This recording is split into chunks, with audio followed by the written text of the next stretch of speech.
Hi everyone, today's post was all about varying the rep ranges to improve your results.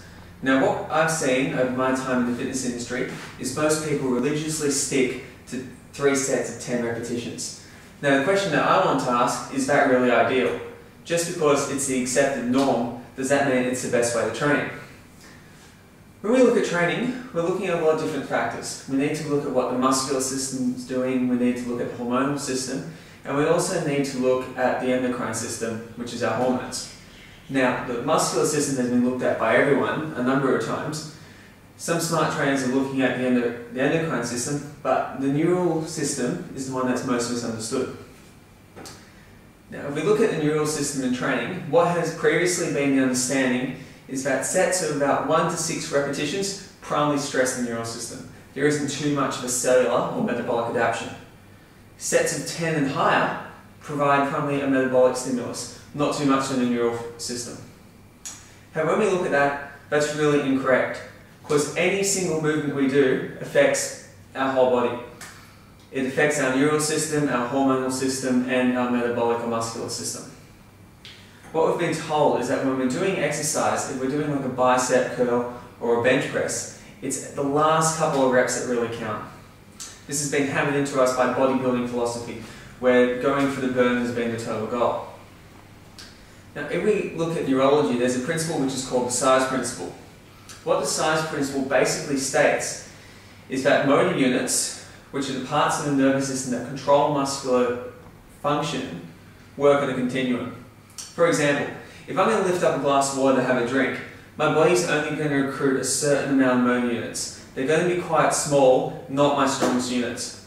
Because otherwise, if I lifted that glass with all my force, I'd smash my face and I'd throw the water everywhere. Now, if I was going to pick up something heavy, like a really heavy weight, my body's going to activate a lot more motor units to get ready for that task. When I do that, I'll activate my fast twitch 2B muscle fibers. You've got 3 main types of muscle fibers. You've got your type 1 muscle fibers, your type 2A and your type 2B. They work on a continuum as well. Our type 1 muscle fibers are mainly our postural endurance fibers. Type 2A are mixed. They can take on characteristics of either the type 1 or the type 2B. And the type 2B muscle fibers are our explosive muscle fibers. The type 2B muscle fibers have the most potential for muscle growth and strength development. So, when we're lifting something heavy, we generally will target our fast twitch 2B. Also, when we lift something speedy, we'll start targeting our fast twitch 2B muscle fibers. Now, when we're doing weights and we're actually doing that set and we're getting to the last couple of reps, are we going to be using more muscle fibers or are we going to be using less? We're going to be using less. Our muscle fibers are getting fatigued. That's the definition of training to failure. You're working to fatigue. If we were recruiting more muscle fibers, it would probably get easier. Now, as we all know from doing training, that's not the case. So, with this understanding of the size principle, we need to look at our training. The best way to recruit our fast twitch 2B muscle fibers, which are our most metabolically active, have the most potential for strength, and have the most potential for hypertrophy, is to lift heavy weights and to lift them fast. Doing this, we can do sets of lower repetitions, but we can do more sets. So the common example we've seen, as I said before, was 3 sets of 10 repetitions.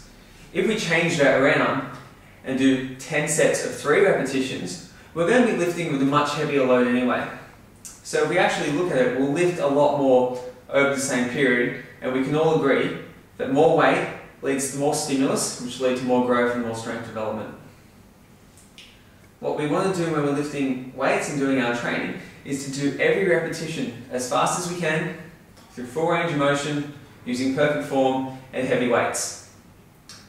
When we stop our set, when we either lose repetition speed, drop form, or shorten our range of motion.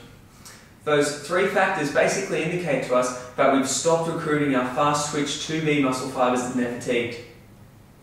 When we do this as well, our fast twitch 2A muscle fibers, which are the variable ones, will therefore start to take on the characteristics of the fast twitch 2B, as they're adaptable.